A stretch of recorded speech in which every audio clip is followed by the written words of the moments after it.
Tabii bu süreç Türkiye'de ilk kez denenen bir süreç değil. Biliyorsunuz 2013-2015 yılları arasında da Türkiye'de bir barış süreci denemesi yapıldı. Ben hep söylerim böyle konuşmalarımızda. Bana göre o dönemde Türkiye'de başlatılan ve belli bir kademeye kadar getirilen o barış süreci bu coğrafyada Cumhuriyet'in kurulmasından sonraki belki bana göre en büyük projeydi.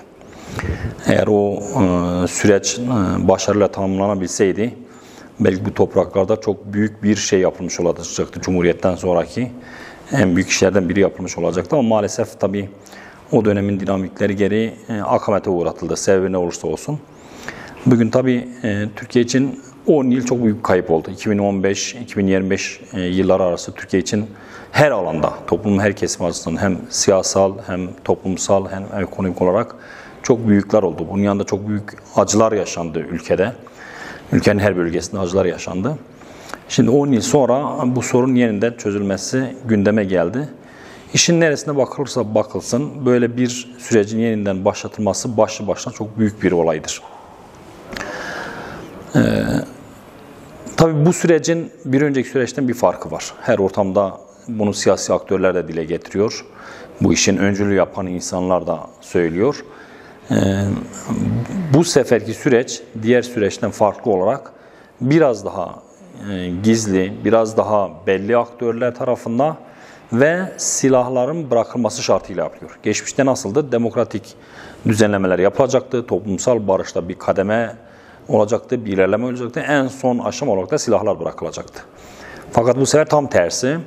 Hiçbir pazarlık olmadan şartsız bir şekilde örgüt Öcalan'ın öncülüğünde kendini feshedecek ve silahların bırakılması, silahsızlanma sürecinin tamamlanmasıyla beraber ülkede de başta demokratik alanlarda yapılacak olan düzenlemeler ve devamında da işte ülkenin 80 anayasasında, 82 anayasasında kurtaracak bir yeni anayasayla birlikte yeni bir sürece girilmesi yönünde bir şey var, bir amaç var.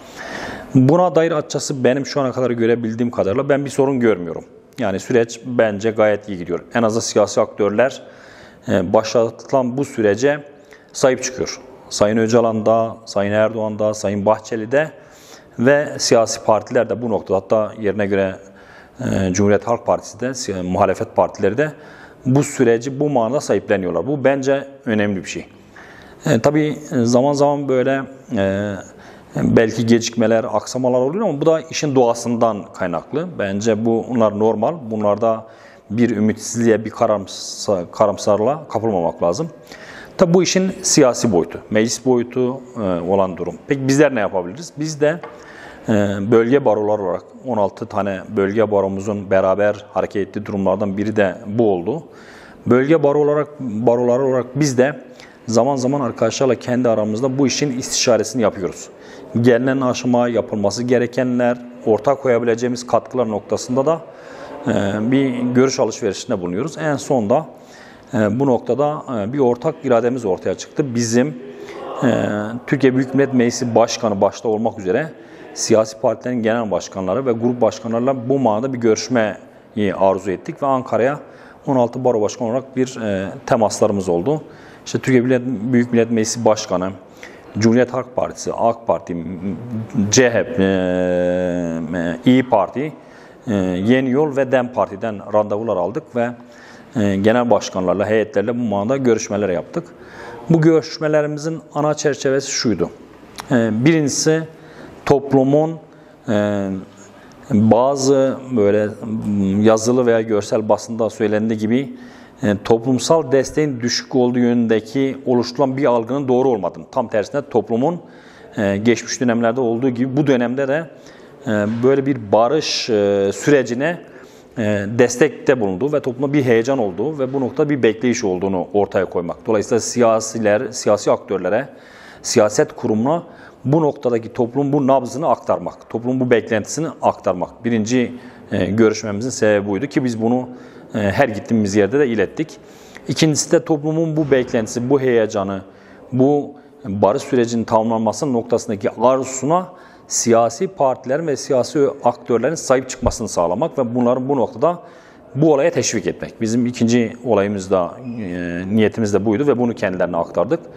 Bir üçüncüsü de bölge barolar olarak kendi aramızda toplam 17 maddeden oluşan bir niyet ortaya koyarak siyasi partilere de bunu bir rapor şeklinde ilettik. Bu da bu süreçte silahlanma aşamasının bitimiyle beraber mecliste kurulacak olan komisyonla birlikte Türkiye Büyük Millet Meclisi'nin uzlaşıcı çözüm yönünü ortaya koyacak olan fonksiyonuyla 17 maddelik ülkenin demokratikleşmesi noktasında yapılması gerekenler. İşte bunlar nedir? Örneğin yeni bir anayasanın yapılması. Nedir?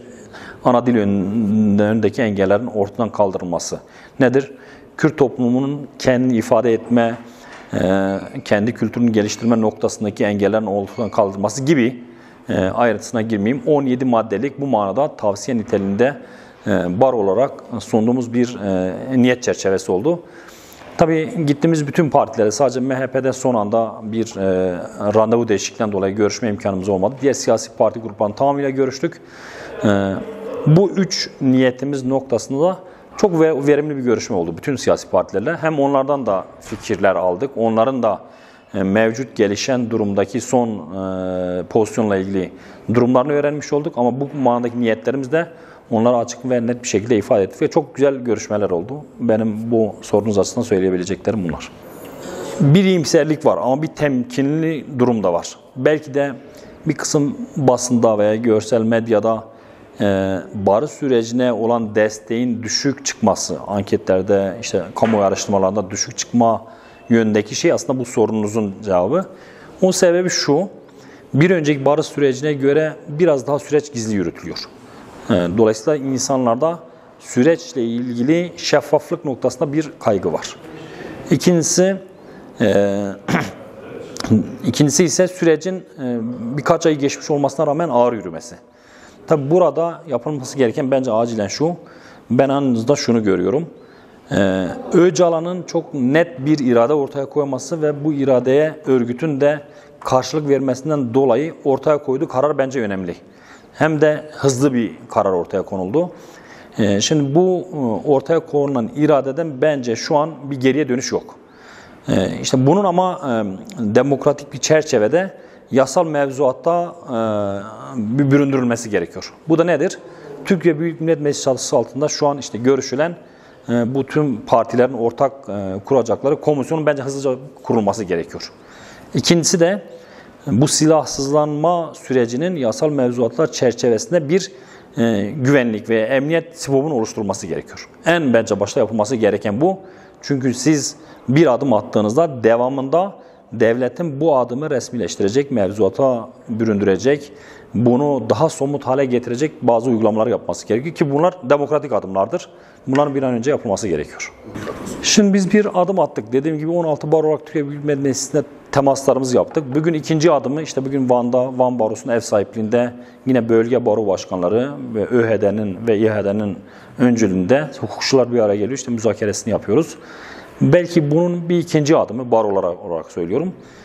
İkinci adımı bunu Türkiye Barolar Birliği'nin çatısı altında bütün baroların desteklerini oluşturmak. Tabii bunun bazı zorlukları var. Kendi aramızda görüştüğümüzde biz Türkiye'de az önce arkadaşlarımız içeride de ifade ettiler. Doğu Güneydoğu'daki DEM Partisi belediye başkanlarının yerine kayyum atanmasındaki oluşan probleme karşı biz ortak bildiriler oluşturduğumuzda sayısal olarak çok azınlıkta kalıyoruz.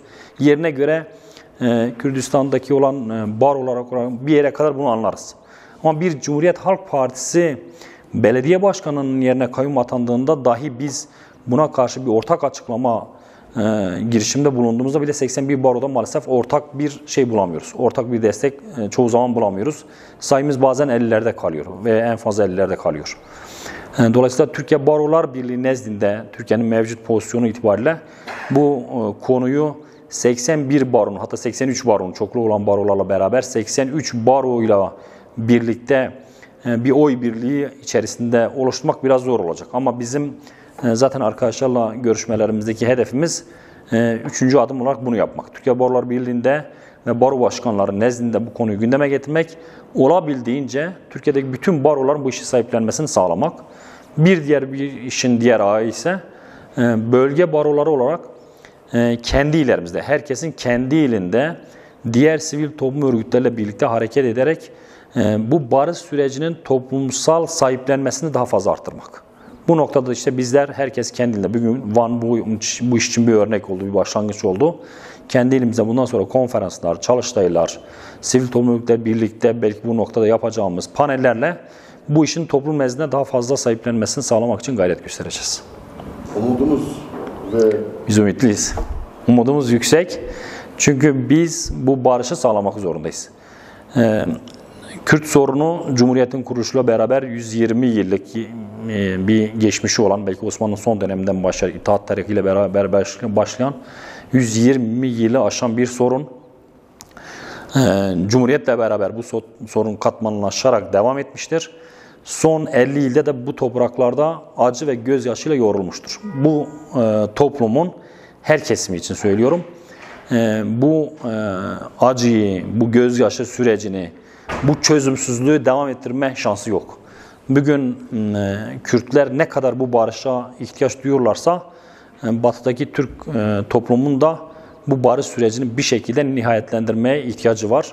Hepimizin ortak ihtiyacıdır bu.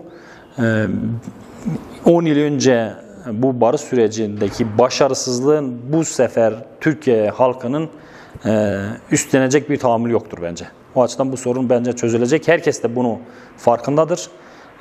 Ben siyasi aktörlerin de Ankara'daki temaslarımızda özellikle gördüm. Siyasi aktörlerin de bu konuda güçlü bir irade ve istek sahibi olduklarını gördüğüm için ben bu noktada ümitsizliğe dair hiçbir problemim yok, endişem yok. Evet, özellikle ben 10 yıl önceki yapılan barış sürecinde